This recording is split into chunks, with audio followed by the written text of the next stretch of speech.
to give God's message. For those of you that don't know, I'm Vance Tope. My wife Lisa here. And part of today's message is just more of an introduction of who we are and how we've gotten to this point. But the title of the message is The Unexpected. What a great tribute we've had already for this 4th of July holiday. Thanks, everyone. You'll learn I, too, am a veteran, but we don't want to be remiss in that, but probably part of the unexpected is my sermon is not about the 4th of July. But I do have a question for you. Have you ever had the unexpected happen to you? I think we all have at some point in time. Perhaps something you planned on, you prepared for, but as the events unfold, those unexpecteds happen in our life. I've had things in my life that I had all laid out how it was going to be, and then the curveball comes. So I thought I'd just give a few examples. One, when I was a teenager, I studied hard. I took the tests. I had the discipline because I wanted to become a pilot. And so when I was 16, I not only got my driver's license, my motorcycle endorsement, but I soloed in an airplane. Nice. It was a wonderful year. That was planned. It was expected. And it was a happy expectation.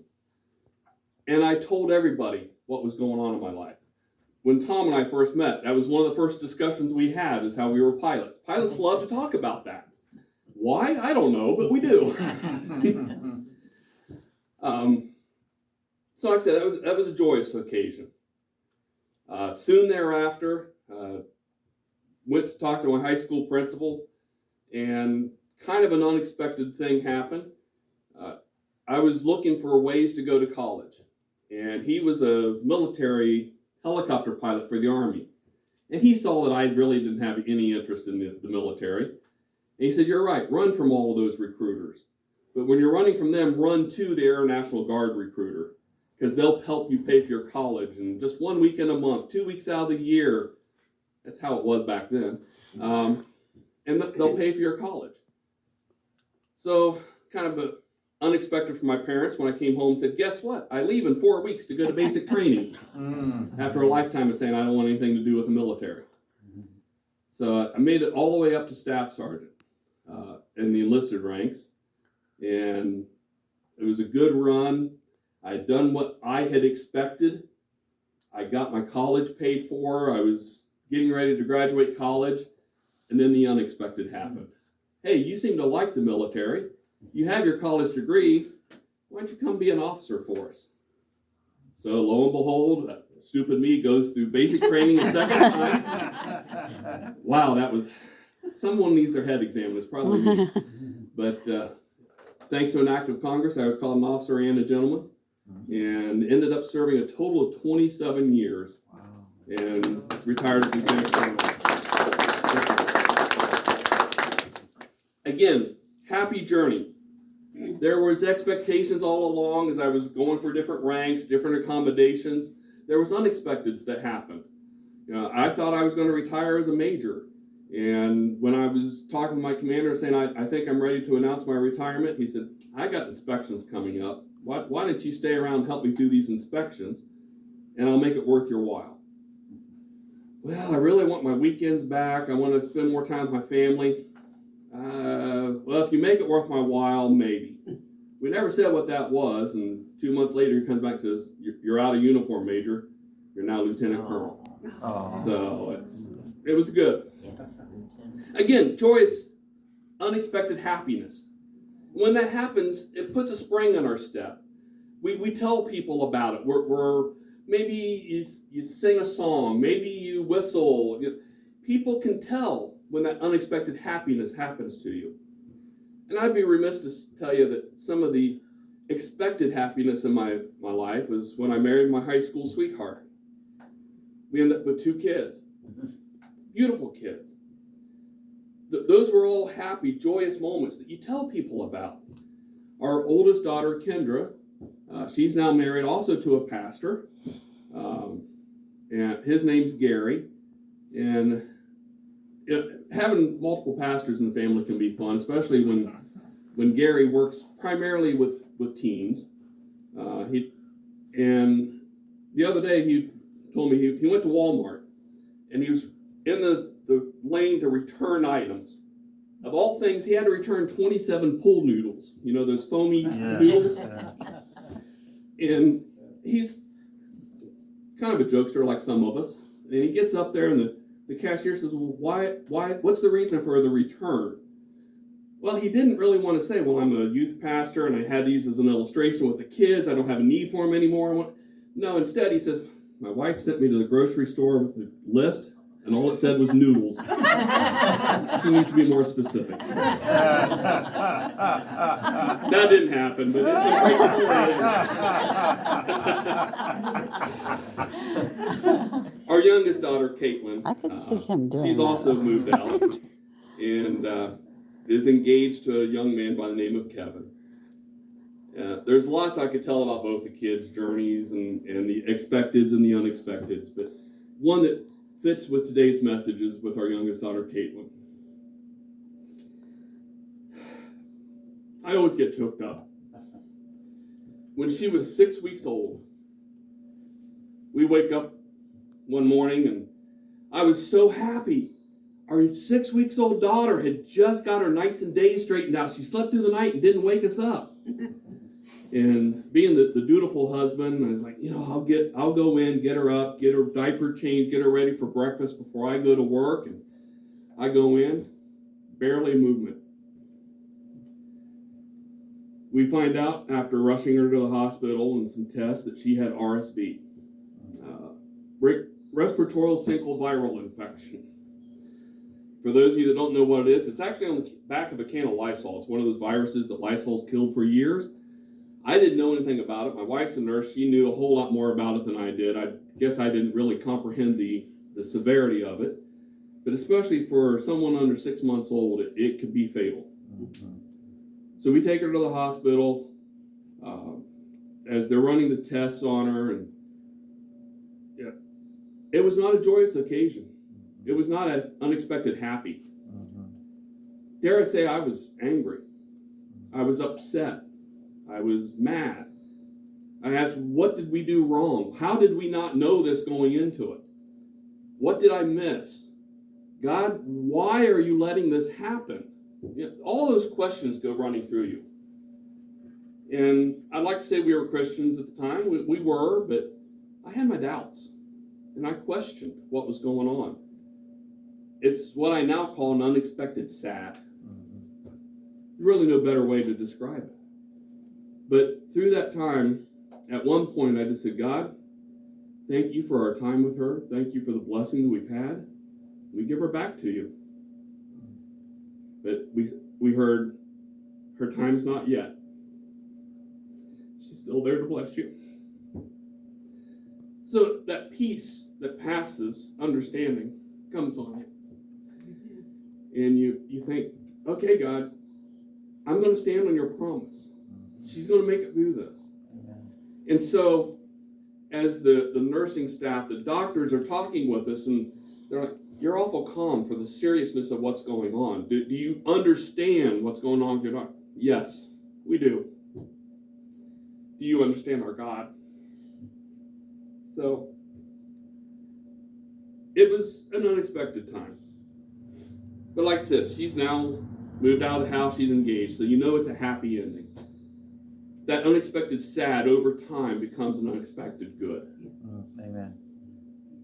We raised our family like probably many of you have, and there were many times where there was more month than there was paycheck. Mm-hmm. And then that unexpected check shows up in the mail. You go to pay some bill, and there's some credit on your account you didn't know about that helps you out. There's things that happen that are the unexpected goods in our life. And many times those unexpected goods far outweigh those expected goods. You can't help but tell people about it. We call it a testimony, don't we? Yep. And you want to share those unexpected goods that happen in your life. And like I said, many times that unexpected sad, given enough time, can become an unexpected good. I had another unexpected sad moment in 2020. At the time, I worked for a company called Court Furniture. Some of you probably have never heard of it. It's much like an Aaron's rent-to-own, but it's a rent-to-rent company. It's temporary needs for furniture. It could be, I don't know, kid moving off to college. It could be something drastic's happened in your life, a fire, a flood, or something, and you need a temporary residence, and Court Furniture, through your insurance, would bring that furniture in and set it up for you. But at some point in time, you no longer need that furniture, so you return it to the company. I'd been operations manager for them for 15 years. In 2015, I got promoted to corporate. I worked a virtual staff, ran basically west of the Mississippi through a virtual staff where we would take care of the office deliveries for court. I thought I was doing good. I was coasting. I had the position I needed. I was working from home. Life was good. And then 2020 comes and, sorry, your department's shut down. We no longer need this department because of COVID. There I am, 19 years with the company and no longer employed. What do you do? Talk about an unexpected sad. But at that time, I had concluded all my classes for ordination. Like, okay, God, I thought I was going to work at court till I was 60, retire from my secular job and go kind of into full-time ministry. Maybe you want me to go now. We're just going to buckle in, God. Whatever doors you open, we'll walk through. Whatever doors you close, we're not going to regret. Handled a little differently than the unexpected sads in my past. I like to think it's because of some spiritual maturity. So during that time, unemployed, had a great severance package, so I wasn't too worried about keeping the roof over the head, the food on the table. What do you want to do next, God? And I got to meet a man by the name of Dr. Ray New. He's from Grove City. Some of you may know him. He does a thing called Bible storytelling with a technique called orality training. He travels the globe. You're talking about getting the word all around the world. He does just that to those countries where it's illegal to even own a Bible. Definitely illegal to preach it. And you do run the risk of losing your head. But he goes into those countries, and in a 3-4 week seminar, those students in those countries probably know more of the Bible by heart than you or I that have read the Bible most of our life. It's a very interesting technique. I'm not going to do that today, maybe in a couple of weeks if you'll have me back. But in learning that technique with COVID, not allowed to travel around the world, thanks to Zoom, I helped him teach many students around the world, from Australia, the Horn of Africa, Greece, France. I mean, there was 30-some students from all over that part of the world. And it was very interesting because we taught them Bible stories in English. They had to teach someone else in a different language.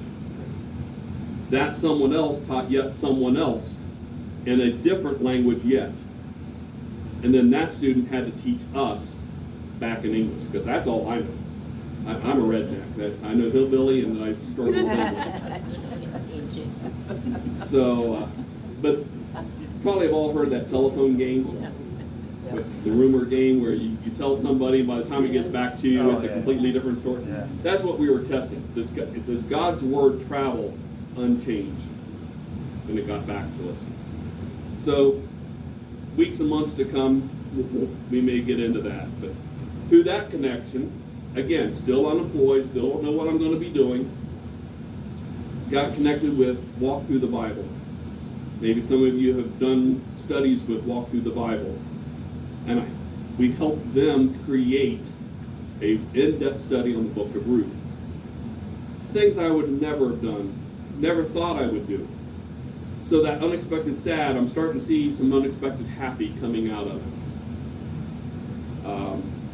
Through the same time frame, something that had been laying on Lisa's in my heart.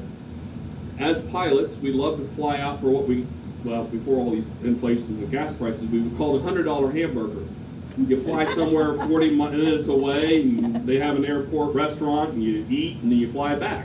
So that hamburger costs you $100. It's probably more like $250 now, but we love doing that. So I thought, well, if we're going to fly out for a $100 hamburger, I wonder if we fly out for a church service. And so I put out feelers out on Facebook, wonderful social media, you can talk to a whole lot of people. Had some great interest in it. So for the first year, we met at Bolton Field up in Grove City. JP's Barbecue said they would give us the facility for free to be able to meet there. But then after about a year, Lancaster Airport said, if you want to be closer to home, why aren't you doing it here? So we moved it to Lancaster Airport. Meet the third Saturday of every month, 10 a.m. Sometimes we get someone flying in, oftentimes we get people driving in, but it's just neat to be able to do a church service in an environment like that. Reach people, and there's been people that have just been milling around the terminal, and weeks, days later, I'm at the airport for something unrelated. I'm like, hey, Pastor, can we talk with you? And then they get into an in-depth conversation about one of the recent lessons. So the word's getting out. For those of you that don't know, my ordination came from the Church of the Nazarene, and we're part of South Central Ohio District. They asked us if we would undertake new works that they've been trying to get started in Somerset, Ohio.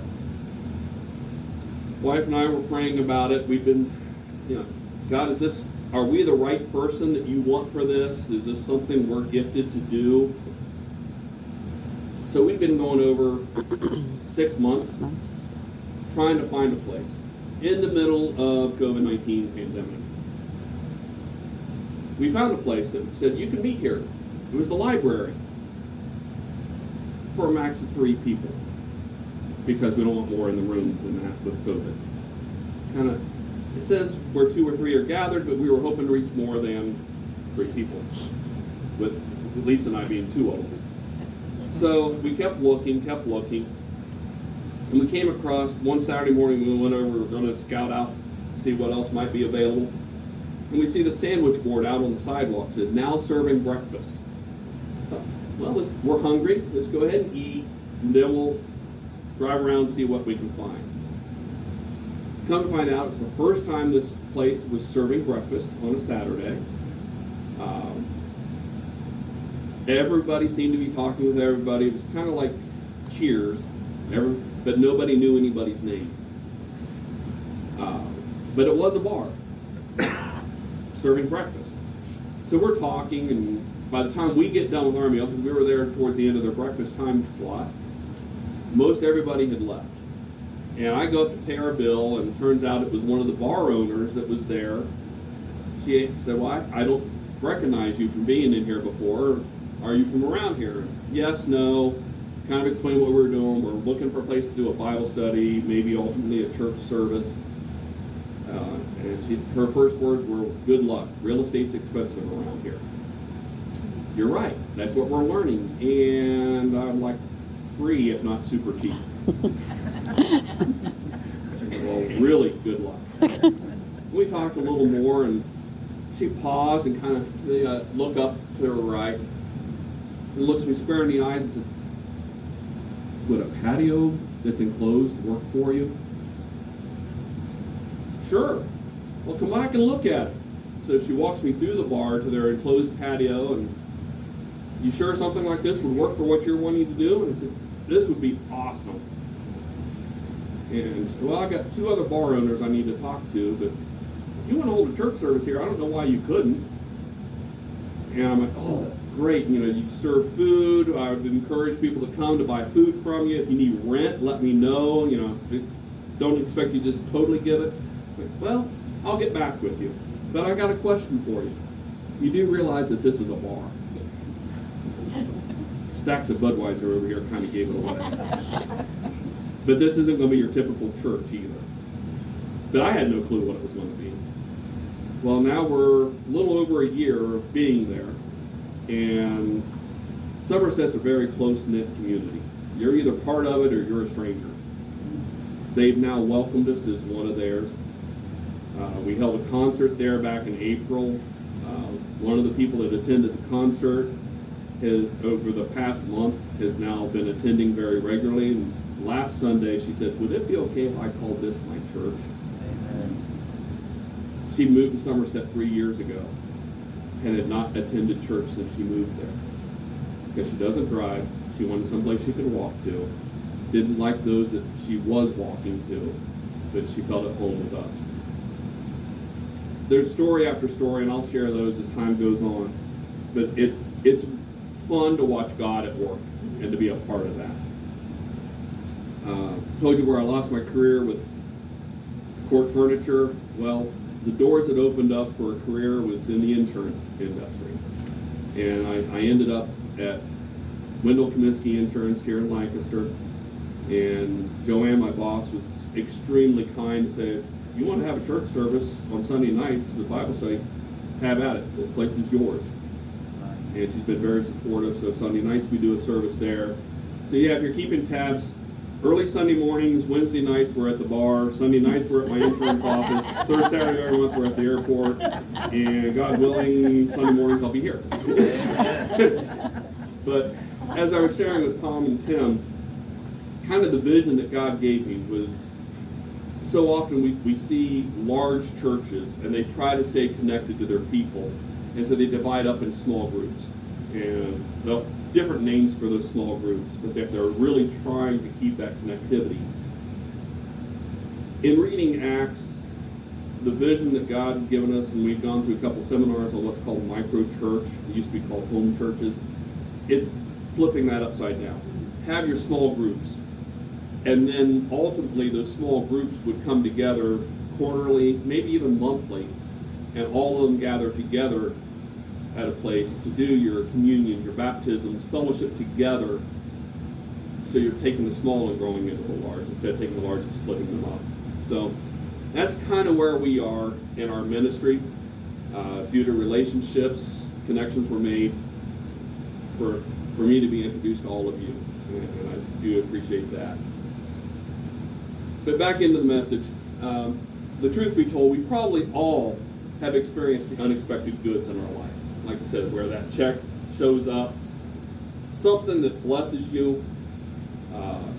It may be something as simple as a kind word, a loving gesture, making a new friend, something that puts that spring in your step, a smile on your face, gives you ultimately that gratitude or the attitude of gratitude. But I'm willing to bet we all have had that unexpected sad moment as well. It could be something like a blown tire while driving down the road. The car that won't start when you absolutely positively it must be somewhere. The things that cause us to become a grumpy Gus. See, it's easy to handle those unexpected goods, but how do we handle those unexpected sad moments? It's those that reveal something about our true selves. What lies deep within us?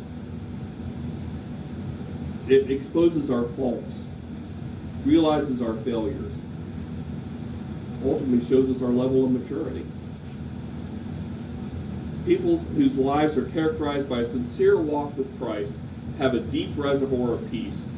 Following that initial shock, they don't careen wildly into despair, but they dig into the foundations that have held them secure. That foundation is a relationship with God. This is something that we'll learn as we look at God's story this morning. God's story this morning is going to come out of Genesis 22, 1 through 14. So if you want to turn to that, that's fine. But let me explain a little bit about how I approach frequently in my preaching and teaching. See, God's story is up here. God's story is never ending. It's been from the beginning and will be till the end of time. Our story's down here. Now, once in a while, our story may get closer to God's story, but we know God through our experiences. He reveals himself to us through our experiences. And so oftentimes we end up looking at God through the filter of our own life. Understandably, because that's how he's revealing himself to us. But my challenge to everybody is, how do we look at our lives through God's story? It sometimes can put a whole different perspective on what we're going through.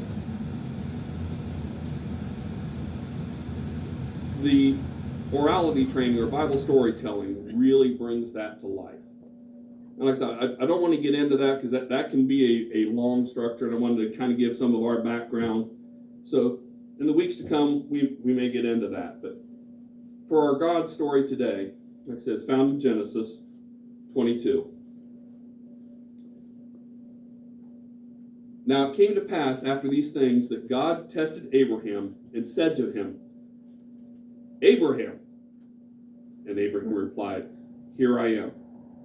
Then he said, Take now your son, your only son, Isaac, whom you love, and go to the land of Moriah, and offer him there as a burnt offering on one of the mountains of which I shall tell you.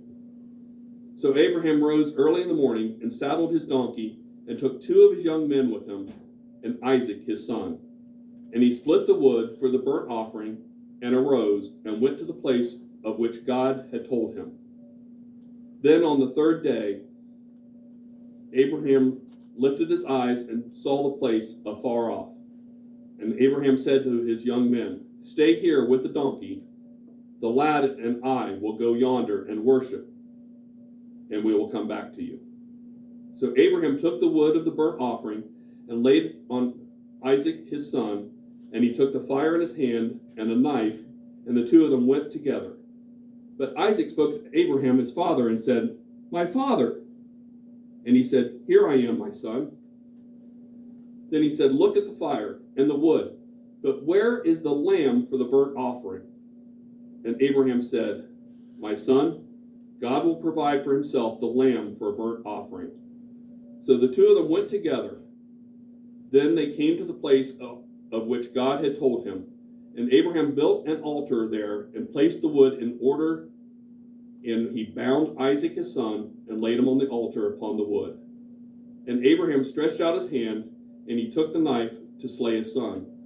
But the angel of the Lord called to him from heaven and said, Abraham, Abraham. So he said, Here I am. And he said, Do not lay your hand on the lad, or do anything to him, for now I know that you fear God, since you have not withheld your son, your only son, from me. Then Abraham lifted his eyes, looked up, and there behind him was a ram, caught in a thicket by its horns. So Abraham went and took the ram and offered it up to the burnt offering instead of his son. And Abraham called the name of the place, The Lord Will Provide. As it is said to this day, In the mount of the Lord it shall be provided. And that is the word of God. As I said earlier, it's easy to react with kindness, love, joy, when we have the unexpected goods happening in our life. But how do we react when the unexpected bad happens?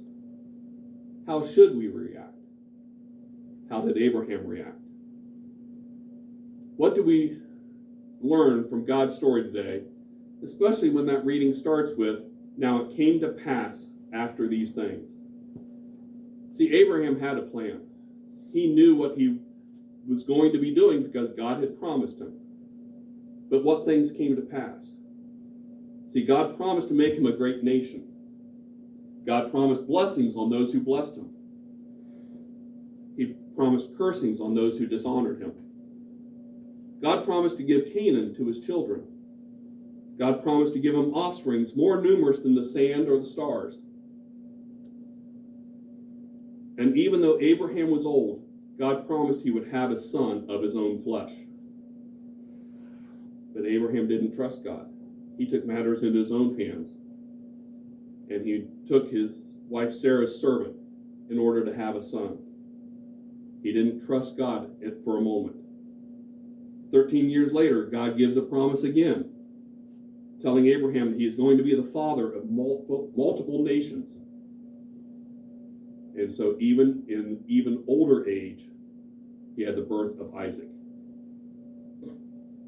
In this story, Isaac's in his teenage years. We don't know the exact age, but now God's testing him and says, sacrifice your son, the one that I promised you, sacrifice him. Talk about some unexpected sads. He probably questioned God, what are you doing? What did I do wrong? What should I have done? But how did Abraham react?